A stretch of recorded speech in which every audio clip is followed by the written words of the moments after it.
More local news. City officials say it's one of the largest road projects Siloam Springs ever taken on. Improvements to East Main Street will be coupled with a bridge replacement and new accommodations for cyclists. More than $11 million in federal grants could be coming to the city to help get that project across the finish line.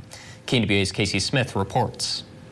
Siloam Springs was awarded $11.5 million from the U.S. Department of Transportation on Wednesday, which will lead to improvements along a 3/4 of a mile stretch of East Main Street. The RAISE grant will fund a resurfacing all the way from Lincoln Street to Maxwell Street to the bridge. The city also plans to replace Sager Creek Bridge, which City Administrator Alan Gilbert says was built in 1927. The bridge is having weight issues. If we don't get something done the next couple of years, where it's going to have the weight restriction has to go down, maybe even make it a single lane. The grant will make the area more bike and walk friendly. It also will put in ADA sidewalks, 8-foot bike paths, lighting, sewer, electric. Kevin Moore, the city's engineer and lifelong resident of Siloam Springs, says this is one of the largest street projects in the city's history. So we'll be looking at just coordination with the grant and that large design, different utility relocates, and then the bridge as well. That kind of all adds up to a really large project.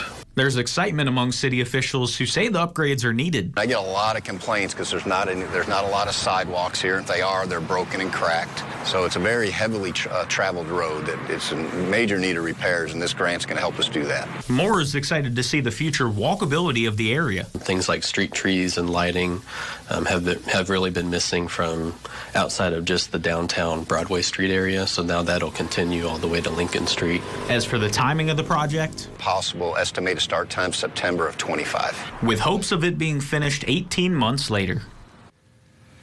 Casey Smith reporting. The only step remaining in the process before design and construction is voting to officially approve the grants. That'll take place at a city council meeting in either July or August.